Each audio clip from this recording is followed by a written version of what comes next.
4,000 কোটি টাকা আত্মসাতের অভিযোগে 3 শতাধিক মামলা নিয়ে কারাগারে আছেন বিএসবি গ্লোবাল নেটওয়ার্কের চেয়ারম্যান লায়ন খায়রুল বাশার। তবে থেমে নেই তার ব্যবসা।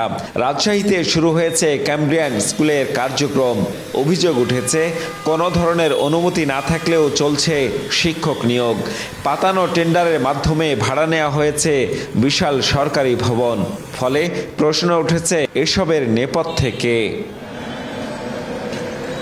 নগরীর প্রবেশমুখ তালাইমারি মোড়ে 2017 সালে বঙ্গবন্ধু স্কয়ার নির্মাণ প্রকল্প হাতে নেয় রাজশাহী উন্নয়ন কর্তৃপক্ষ। তবে সরকার বদলের পর প্রকল্প থেকে সরে আসে আরডিএ। এদিকে জুলাই আন্দোলনের হটস্পট ছিল এই মোড়। এ কারণে এখানে জুলাই স্মৃতি জাদুঘর নির্মাণের আলোচনা শুরু হয়। তবে সেই আলোচনা আর এগোয়নি। ভবনটি শেষ পর্যন্ত 10 বছরের জন্য বরাদ্দ পেয়েছে ক্যামব্রিয়ান স্কুল। এখানে কাজ হচ্ছে আপনার ইট গাঁথনি, প্লাস্টার, বাচ্চাদের স্কুলের ঘর। কি বলে যে রোমিন চাকমাকে মনে হয় চিনবেন আপনি? রোমিন চাকমাকে?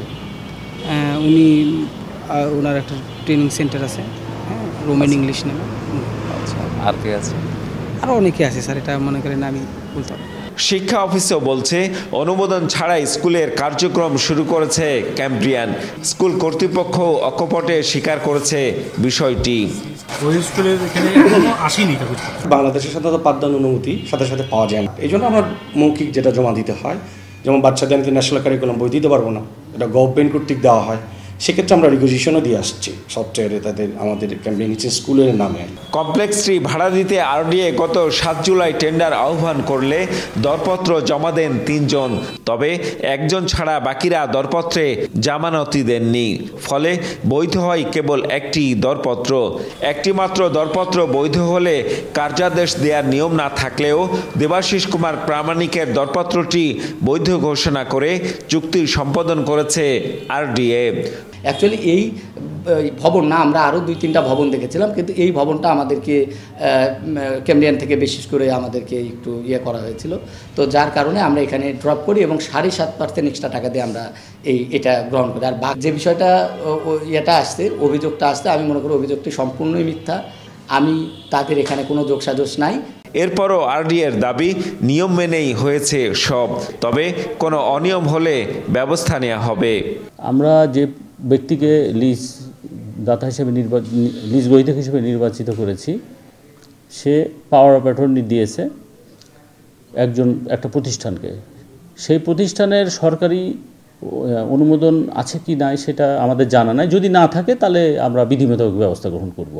যেহেতু বিষয় এখন জানছেন, এখন তাহলে আপনারা কি ব্যবস্থা নেবেন? কারণ সে নিজে স্বীকার করছে আমাদের সামনে যে তার কোনো অনুমোদন নাই।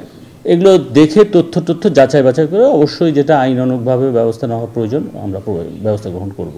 অভিযোগ উঠেছে আরডিএ চেয়ারম্যান এসএম তুহিনুর আলমের ঘনিষ্ঠরা মিলে সিন্ডিকেট করে জমা দেন দরপত্র। তবে এ নিয়ে ক্যামেরার সামনে কথা বলতে রাজি হননি আরডিএর চেয়ারম্যান।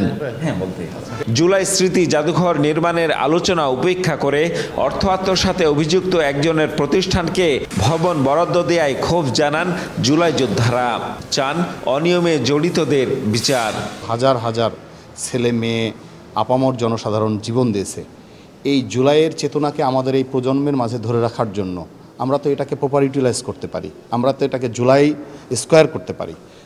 সেটা না করে কেন কর্তৃপক্ষ এটাকে ভাড়া দেওয়ার দিকে গেল, এর সাথে কোনো অসাধু কোনো যোগসাজশ আছে কিনা এটা খতিয়ে দেখার দরকার বলে মনে করি। এটা তো সুস্পষ্ট যে যেই স্কুলটিকে ভাড়া দেওয়া হয়েছে তার যে অ্যাকচুয়াল মালিক তিনি এখনও কিন্তু ফ্যাসিবাদ আমলের দোষর হিসাবেই জেলে সাজাপ্রাপ্ত।